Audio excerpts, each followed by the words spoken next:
Yeah, I mean, dating back to, Pav being back down there, who will be celebrating a birthday this weekend while in Nashville watching the Vols. We've always tried to use a combo of guys, whether it's to, create depth, give guys a fair opportunity, and probably most of all, keep guys fresh back there. I mean, I've told our players when Coach Elander played, he played like a maniac. And that's a great thing to have, but at that position in particular, it can really wear you out unless you take care of your body like he does. But I think to set those guys up even more for success, it's for them to have equal opportunity to learn the pitching staff, kind of balance things out for us, be fresh, and all those things I mentioned. So kind of similar, and that involves Peebles and Stone are the guys with the most experience back there. Now, Dalton Vargo has a ton of SEC experience, which obviously equates to college experience too, but he's a little banged up right now. We've asked him to play a multitude of positions, and he loves it.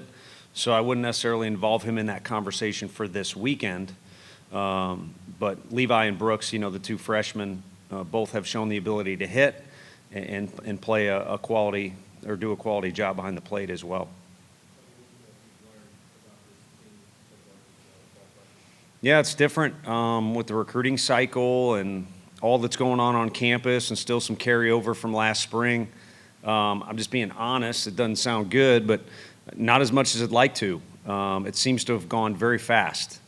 And what's going to go even faster, come even faster at us, is the information we get out of this weekend. It'll be very unique. The first time we've ever done both of our fall events or both of our fall dates in one weekend. This will allow pitchers to kind of stay in their routine, I think, a little bit more for the entirety of the fall, but also throw multiple innings. I know it makes me happy when we go one inning at a time for a guy because it gets everybody involved. But I know Coach Anderson's not happy because he wants to see what guys can do out there, over a little bit of a period of time.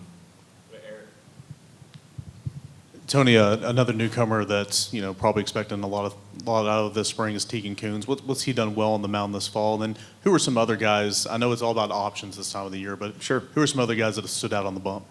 Yeah, Tegan, you asked what he's done on the mound. Impressive. It's been better off the field. He's put on some weight, and part of that is these guys go through a spring season, whether it's high school, JUCO, or 4-year. You're probably going to lose shed a few pounds. So putting that back on or adding weight with Q has been huge for him.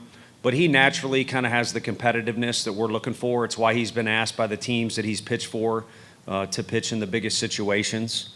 And I think the velocity and the spin rate and all that stuff is great. And he's got that, as do some of the other freshmen. But what they'll find is the separator is how are you just in competitive situations. So therein lies the answer to why Kirby, from day one on this campus, was relied on in so many, I don't want to call them high-stress situations, but, valuable situations or swing moments of a game. And Tegan kind of naturally has that. And I think Nick Abraham does too, with the confidence he shows and the presence he has out on the mound. Tate Strickland has been relentless at throwing strikes. I'm not going to be able to name everybody, but, Aiden Hayes the last time out was as good as anyone we've had. The 2 innings he strung together as good as anyone in the fall, which was big time because either the previous time or the time before it just wasn't good. And that's why baseball's a sport where you got to get a fair amount of sample size. So it's not like I haven't been at practice, not like I haven't been watching, but I feel like we haven't had quite the full sample size that we'd like to judge what we got. But it's coming because this weekend's going to be 30, maybe 30-plus innings of information. And then around the bend is the Fall World Series. And because construction will be blessed to be in some very interesting environments for these freshmen and newcomers to adapt to. How much does fall ball just help you really map out this upcoming season? And what are you wanting to see out of this group come fall? I think for this fall, we want some leaders to emerge. And that doesn't mean like the captain, like a Peyton Manning or a Tom Brady. It's, I guess I should just say Peyton. The hell with Tom Brady. We've lost so many, faces last year off the team, but we also lost a lot of personalities and a lot of leadership. And who those guys are going to be for this group is a big question mark. I think there's talent there, and I think there's that natural camaraderie and chemistry that we had last year too. It's just on a different level. And a lot of that is because we don't have guys who are necessarily the ringleaders yet. There's some guys who have started to show signs of that. They realize it's either them or nobody as they look around. But like a lot of relationships, which that's what being a teammate is, and the locker room chemistry is all about relationships, it takes time. And events like this weekend, not just the games on Friday, Sunday, but the community service activities on Saturday, that's when those guys have an opportunity to show their character and show that they're a guy to follow or a guy to help you along the way to speed up the process for a freshman or a newcomer to do well in our league. Going back to the catchers, how is Cannon a different player now than he was at this time last year? He's more relaxed, which is insane to say.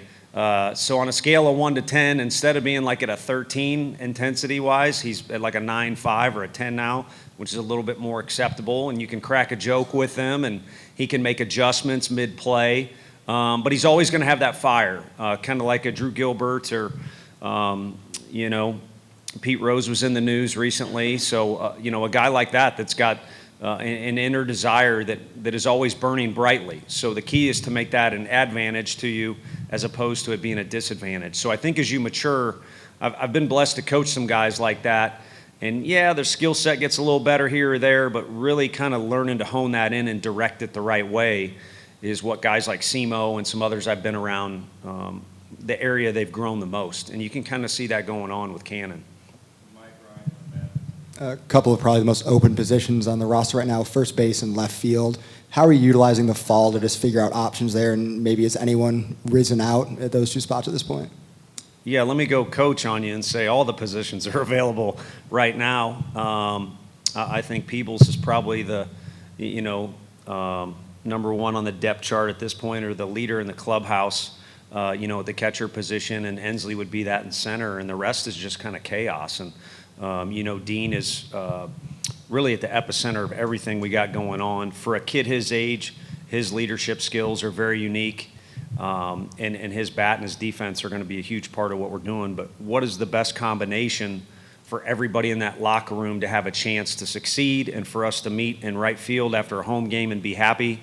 There's a lot going on. And but you do have a point. Those are probably two of the ones that are the biggest question marks. And Alex Perry's done really well at first base. Playing has been fine, but to me, for a guy that's that athletic and was honestly in the hunt for opening day shortstop for us last year at a position where you're in the middle of the field and all that, for him to be as receptive and to take ownership of that position is unique in this day and age with kids, because it's probably not his first choice, and probably in his mind, he's saying, well, these scouts see me at first base instead of shortstop, maybe they'll doubt my athleticism or whatever. We'll handle that because he can do it. He could do it at a lot of positions out in the field. And, Colby Backus has played a lot of left field. He's shown he can play center for us in an SEC game and make difference-making plays. So he can defend and he's got power. It's just about him relaxing and being the best version of himself this year because he's worked awfully hard to put himself in a position to potentially start for us or have a major role this particular season. And then Chris Newstrom, Levi, who I mentioned earlier, Clark, and Jay Abernathy are three freshmen that have swung it as well as anybody. And Manny probably has too, but no plans to stick Manny out in left field. He could be one of the better shortstops in the conference, or at the very least one of the better infielders overall, not just defensively, before his time is done here. Yeah, I was going to ask about Jay, just his versatility to play infield and outfield. How far advanced, I guess, is that for someone his age, and what have you liked about his fall? Well, he comes, Georgia's state where baseball is incredibly competitive, and those kids have a good foundation to come in. So he's kind of got that going for him, but he's so athletic and so fast. It covers up some areas where he's probably not as far along as he would like to be or we'd like him to be at any of the spots we put him in. And that's the nature of being a freshman. They need to tally up reps. But the thing he's got in his back pocket, and he's proven to the other guys in the dorms with him, but more importantly to the older guys in the locker room, is he's got some dog in him. And he's not afraid to compete. He's very realistic about who he is. A lot of it stems from family, but he's the type of guy you want in your locker room, and he's the type of guy in the ninth inning, if the game is on the line, you're going to be so happy for him if it goes well, and if it doesn't go well, you're going to be excited to give him a pat on the back, and you'll sleep just fine at night because you'll win or lose with a kid like that any day of the week. With Jay, what is y'all's long-term vision in terms of position? Do y'all still view him as a long-term middle infielder after this kind of year? Or Yeah, like a lot of kids in high school, he was a shortstop. And we've kind of been through this and probably got about as good of a case as anybody of a story about that position, the shortstop position where Jay played in high school. And I don't mean to speak for scouts because I've done it like once and a guy went bananas. Their job's very difficult, but when draft day comes, they're categorizing guys based off what they think they are in the big leagues. So just because you're a starting pitcher doesn't mean you're a reliever. And, Scherzer's a good example. They wanted to label him that. And just because you're a reliever doesn't mean you can't start. And then it definitely applies.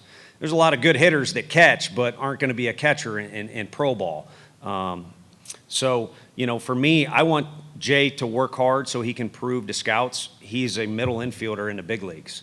But I think there's no doubt because of his speed, what he'll have in his back pocket is he can also play any of the outfield positions in pro ball because of his speed, and he's also going to be able to compete with the bat against other guys. So it'd be nice to prove that he can play that position, and then we'll sort out who belongs where. Like Trey Lipscomb proved and has played shortstop in pro ball, but he was our third baseman his last year for us. with Dean and Gavin, they're obviously great defensively. How are you walking that fine line of come opening day, only one of those guys can be the shortstop? Yeah, I don't think there's any way to walk it. I don't have any power in that situation. I mean, we could have a meeting in the locker room or something like that, or up in the office. It's too late if it gets to that point. If a guy's not happy about where he's at, because that's kind of, you guys are nice to me. Our Evansville buddy tried to create some controversy, but if you're going to boil it down, like looking at what we got, like who's going to maybe be unhappy that we need out there every day? Like what if Bargo DHs one day and he's worked so hard at all these positions? That is going to be a massive story for this team in particular because leadership might be number one, but number two is going to be who's willing to adapt to what is going to help everybody the most overall. And anyone who thinks they know that answer at this point, even Frank, yesterday in the office we kind of played a little quiz game about some positions and some guys, and it's all up in the air. So there's no line to walk. It's, again, prove that you can play a multitude of positions, whatever your favorite one or whatever the most glamorous one is. We've now got an army of coaches, thanks to Kirby and Grizz are out there and other guys. We can help you prove that you can play your favorite position, and then it's ultimately, I guess I'll have to have the final say, but the players will cast a vote, the coaches will cast a vote, and we'll kind of see what the best combination is for the guys that we have. For Ariel Antigua, how have you seen him continue to develop? What's his role you think he'll have this weekend? Yeah, it's frustrating because he really loves to play and therefore plays at 100 miles an hour all the time. And you'd much rather have that as a coach and you got to rear it in. But it definitely still needs to be reared in. So that's my preface to a story where he slides into first base, a crazy play defensively, not sliding in as a base runner, and jammed his finger. So like Bargo and a couple other guys, he's not seeing action right now. So it's frustrating because the glimpse we did have at him, he looked a lot more comfortable offensively. He's never been a defensive shortstop. He's always been able to defend very well, but he's also been able to hit and hit all kinds of variety of ways, whether it be, an on-base type guy or even for some power. And you started to see him get his mojo back a little bit offensively, and then this finger thing happened. So that part's frustrating. We all know he can play great defense, but is he going to have the right leadership and maturity that's needed that goes with that position is maybe a question mark that's been presented to him too. So it's not new news, or news, however you want to say that. But he's a good one. We're blessed to have him, and as long as he's on board with what we got going on, like I said, that combination thing, he will play a big part of what we got going. What has Tanner Franklin showed this fall, and how nice is it to bring a guy like that who's from this area back to East Tennessee? Yeah, he's shown good personality, so kudos to this area for sure. But also, the question for him was not stuff up in the Cape Cod and last year too.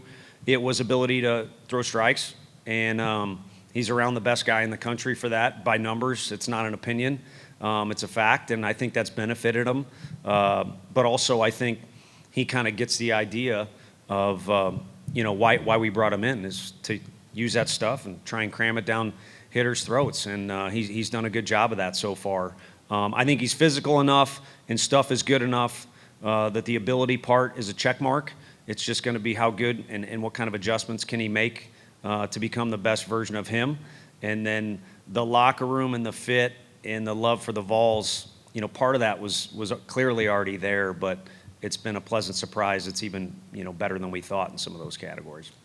Tony, when you look at first base, Grimmer, Stone, Perry, a bunch of Bargo, what do you look for in attributes to play that position? I know Burke, he improved a ton from 23 to 24. Yeah, you're saving me with some parents there because I went fast, but also I talked too long. So I don't know. I skipped over our first base conversation a little bit and just had brought up Perry because I'm real happy with how he's accepted that. Because even Bargo and Levi and Stone, those are guys who first base is not their primary position, and they've not played that the most. Grimmer, but guys are willing to go over there. Ethan Payne's been a big help. Ricky, Ross, those guys, can all provide advice, infield-wise to those guys to better learn the position. But, as I say, you hit, you don't sit. And that's a position where you'd like to have a guy banging it around a little bit for you. But a massive difference from the 23 club to the 24 club was Burke. Not just being an improved defender, but being kind of a lockdown guy at first and almost making some plays that the better or even some of the best ones wouldn't make for you. So he was a difference maker. But I think, catcher, shortstop, those are point guard type guys. You need a leader, and Burke was one of our best, if not our best leaders last year.